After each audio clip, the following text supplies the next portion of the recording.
Arrow.net, ARROE.net. It's about sharing conversations. All right, let's do it. Let's play it forward. Real people, real stories, the struggle to play it forward. Episode number 462 is with Alexa and Carlos Pena Vega, authors of What If Love is the Point? Progress. Arrow. How are you doing today, man? All right, how are you? So- I'd be better if the Mets hadn't lost 9-1 last night. Oh, but my anyway. God. That's a spanking.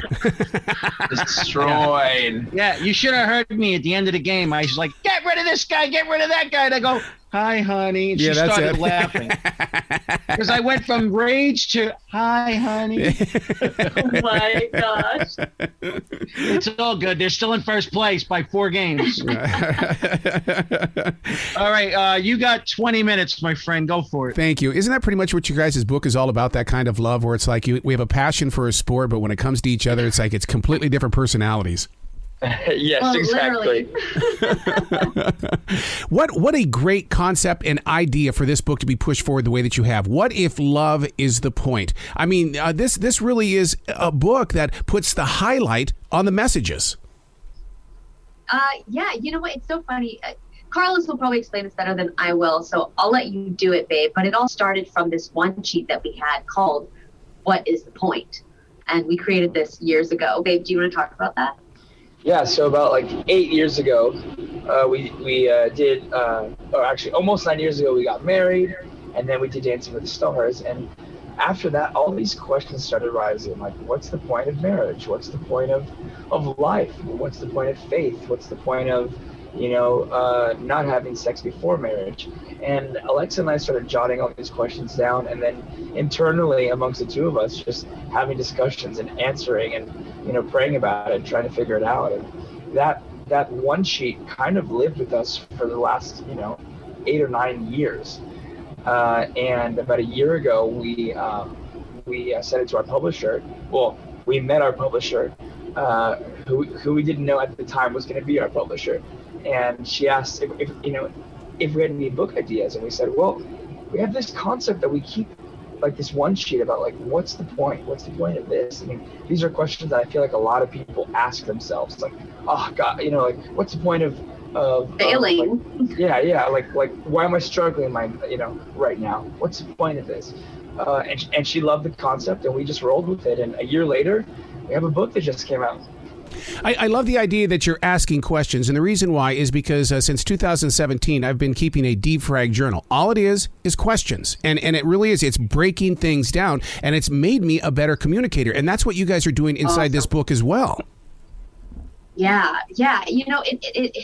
It was kind of it was just an accident.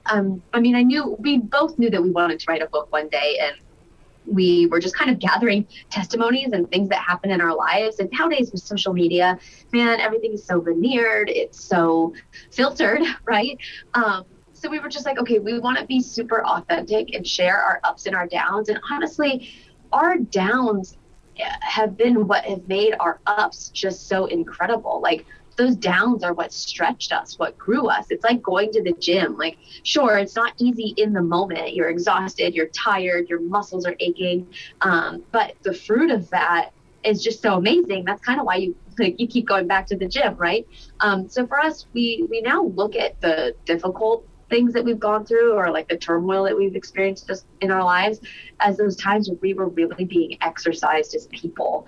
And it really, it comes out to a happy ending if you allow it to be. And I think ultimately for us, we were like, oh, that's love. At the end of the day, if everything comes back to love, like loving people, that's so hard to do. You can say, oh, I love people, but like, really, do you?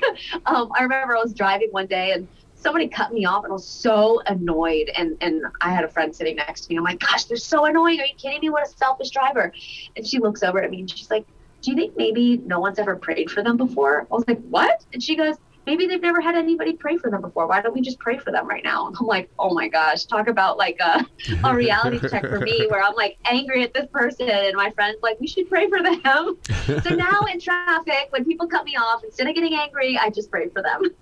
I got to tell you, I'm glad that you're bringing up prayer, because one of the things that I found as an amazing positive about the COVID lockdown was the fact that the churches weren't open, so I had God in my home. And I'll tell you, that really did affect the two of us. Wow. Amen. So awesome. So awesome. Yeah. Church is not some just Sunday morning thing. It is supposed to be every day in your home with Right. your family, with your friends. Like, it's supposed to just be, the Bible says pray without ceasing. We're supposed to have a relationship with God. But in, today's culture, it's just kind of been this, like, you go to church Sunday morning, and as soon as church is over, you stuff Jesus back into the trunk, and then you go about your week. Yeah, and I always picture Jesus sitting at the door, just waving to everybody. Come back next week, you hear? Come on back. Right. Oh my gosh. Now, do you think that the reason why so many different couples stumble is because, this is the theory that I believe in, is that they're writing the story before it happens. In other words, they know that July 4th weekend is coming up. They're writing about how this is going to happen, this is going to happen, this is going to happen, but if it doesn't happen, then blah, blah, blah, blah, blah. And it's almost like they're living too much in the future and not in the present. Sure. Yeah. I mean, I don't know. I think half and half. I think goals are important. Mm-hmm. I think having an idea of what you would like to happen is important for your family. But I think also these expectations are unrealistic. And I don't know if that's social media. I don't know if that's just us in general. We want to have complete control over everything. But we've just learned that we're not in control. God's in control. So for us, we just show up. We're like, all right, God, how can you use us today? We're here. We're going to show up. That's so funny you bring that up, because one of my, I don't want to call it one of my crutches, but my wife will, let's say she's having a bad day, and I just look at her and say, give it to God. Give it to God. Get it out of your heart. Yes. Give it to God. Yes, it's so true. It's so important. We hear these words like that are so, when you read the Bible, it can sometimes feel like, oh my gosh, it's like a foreign language. But when you really start breaking it down, like these words like repent, which sounds so scary, actually doesn't mean, like, it just means to turn away from. Mm-hmm. So if it was written like, hey, just turn away from, maybe we'd view it a little differently. But when it's written as like repent, it's, in today's culture, it holds a different meaning. So I feel like when we turn away from the junk that we're holding on to and actually give it to God, man, we just feel lighter. We don't have to carry these burdens with us every day. And a lot of times we do feel like we have to. Like, when there's stress going on, why do we feel like we got to hold on to it, and bring it everywhere with us? It's like, no, leave it there. It's not even ours. We don't have to deal with that. You're right about with Bible verses and stuff like that, because people can get different interpretations. And I think that's one of the reasons why I cherish Stephen Furtick from Elevation, is that he's going to give you a message, and now you can grow with it. And he's going to challenge you throughout the week. You've got to activate this thing on Wednesday night. Yeah. You have to activate it all the time. you really do. So it's amazing when you can find different people who speak to you to help you have a better understanding of what the word is. I am a writer. I have published books. I know what books do to the imagination. When you guys were pouring yourselves into these paragraphs, what did you learn about each other? Because I mean, to collaborate with somebody that's like a John Lennon, Paul McCartney moment. Babe, how was it? No. You go first. I want to hear you first. Oh my gosh. Well, first off, we love doing everything together. Mm-hmm. We don't really understand it when couples are like, oh, I could never work with my spouse, because we love it. We would work together forever if we could. But for us, as far as like what we've learned, I think Carlos probably learned more about me than I did about him during this journey. I feel like I've experienced a lot of these stories with him, or, these are questions that I kind of asked him, before we got married. And I don't know. I just feel like this experience for us has been just such a good journey together, that there wasn't anything that was surprising to either of us while writing this book, other than it was very therapeutic. And thank God for a woman named Margot Starbuck, who helped us turn all of our word vomit into things that made sense. Yep. Howard Stern has talked about it so many times in the way he says he does not understand how two extremely creative people can live under the same roof. I think it starts with being patient and listening. What is your secret?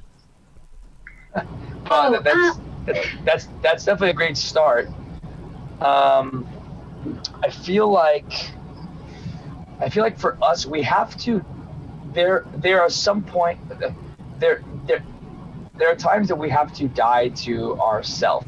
So like, for instance, like both of us are very creative. Both of us want to do different projects, but we have to make the best decision as a family. So, it's kind of like, when you're in school and you're, or like, like middle school and stuff like that, we learn to share. Well, we literally have to share still as a married couple. Because like, if I want to do a movie, but Alexa wants to do a movie, and they happen to be shooting at the same time, but we want to keep the family together, we have to go, okay, listen, you did one, 2 months ago, and I came with you, so can I take a turn now? Yeah. It's like, you just have to be willing to make compromises. And for us, our family comes first.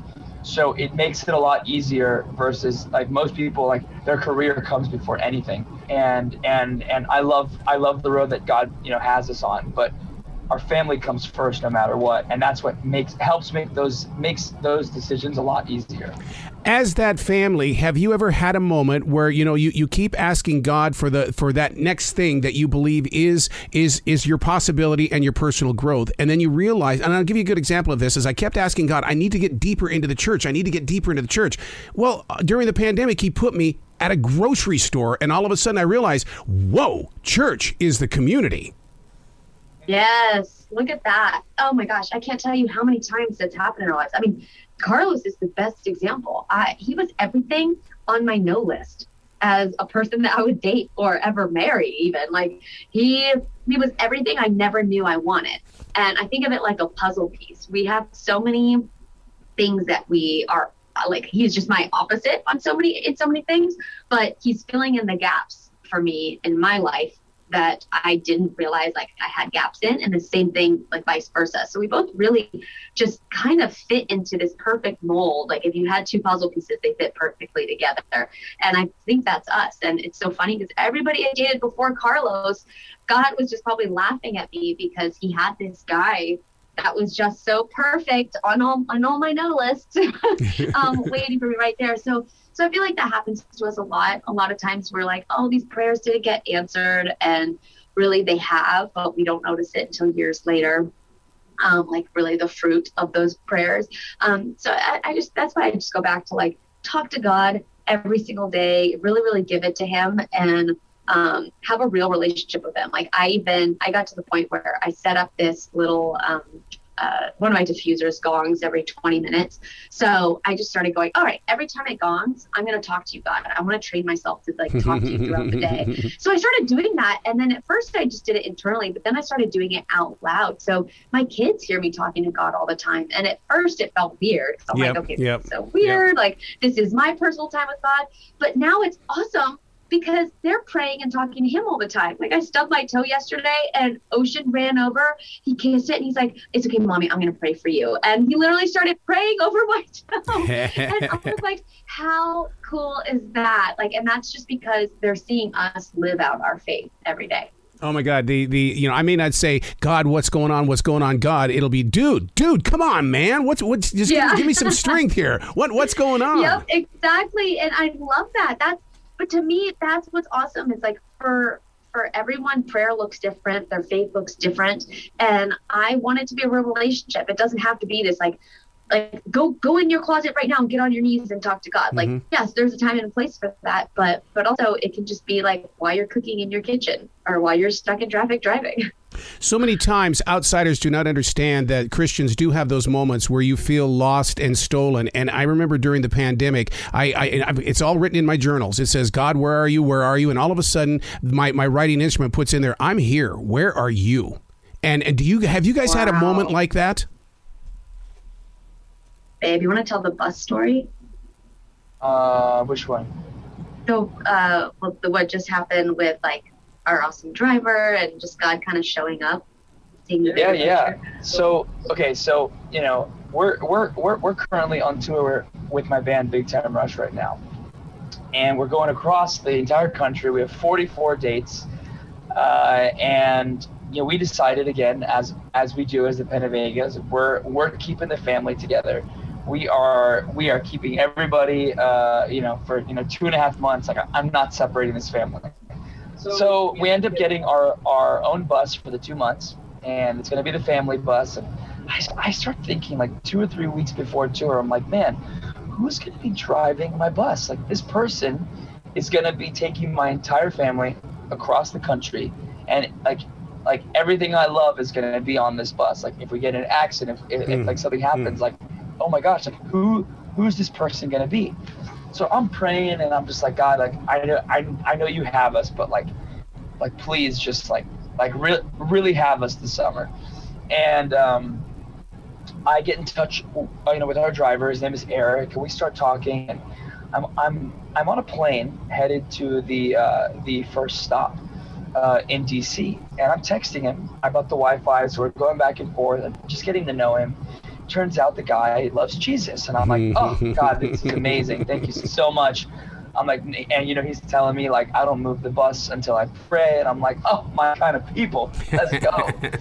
And then we start talking about his family, because I mentioned I love blasting worship music, and he goes, oh, my brother sings worship music. And I'm like, no way, what's his name? Here's his name. And I'm like, you're kidding me.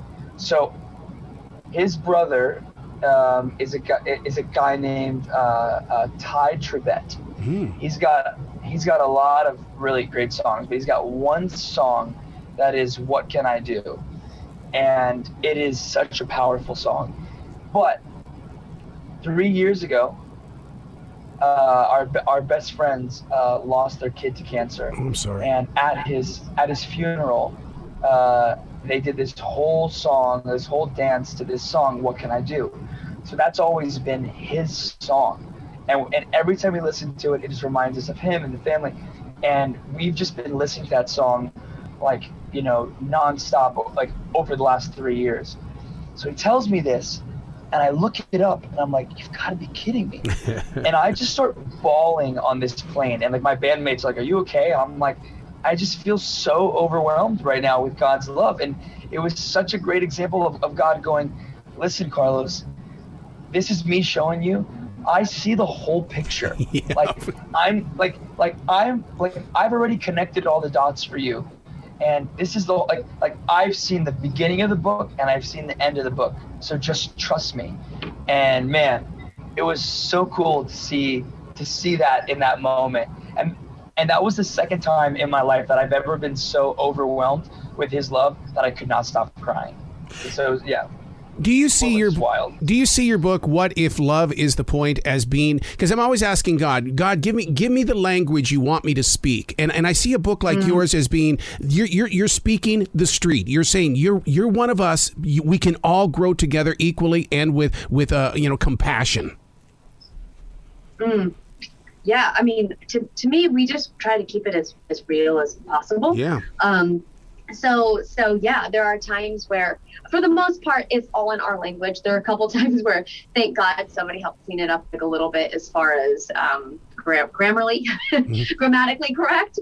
But other than that, we just wanted. This is what I love about my husband. He experiences the Bible on a different level than I do, and his faith is very different than mine. And I think we do a good job at speaking together, because he just really, he captures people in a way that I can't, but I will go in depth, maybe a little bit more on Bible stuff, but he speaks a little more street. He speaks street better than I do. So I feel like we balance each other out well in this book. I love the way that couples can have that conversation like you guys do when things can be a little bit different. That doesn't mean that we have an indifference. We're just a little bit different, but we can talk this out so I can understand your heart. Mm-hmm. Oh, yeah. And I mean, communication is so important in any relationship, but man, in a marriage, that communication will make or break you. And I don't know. I feel like we've done such a good job, babe, of communicating, and my heart he's just amazing. He's such a good husband. Oh, thank you, baby. Carlos, being out there on the road, when I'm out there, I feel like there's a lot of wanderers. Are you feeling the same thing? Wanderers, you mean just wanderers? Yeah, wanderers in the way that, that you've got the non-believers, you got the believers, you got the believers that don't want to believe. I mean, and it's like, okay, I've got to lead by example. 100%. And that's probably the hardest part about being on tour, but that is why I have my family here. I have my wife who's my rock, and when I get off of the stage at 11 o'clock at night and I shower and get back on the bus, like she's on the bus here to pray with me and just make sure that that our family's safe and that we're still connected to God. And look, being Christian is not easy. Being a believer is the hardest thing that I ever decided to do, but it's the most fulfilling, most rewarding, and I love the person who I become through Christ. Yeah. And having my wife here on the road just helps me maintain that that connection. Because look, we're all human. Like our hearts can be deceitful sometimes, and it's like you got to have the right community around you. And I don't have that with the people. Like I love it. I love everybody who's on this tour. I don't have that with them. So I have my family here so that I can maintain that a community. Wow. Through your book, people are vicariously going to live a more positive, living Christ life. Thank you so much, you guys, for sharing your testimony today. Thank you so much. And I hope we can get together many more times in the future. So awesome. Yes, thank you so much for having us. You bet. You be brilliant today, okay? Oh, thank you.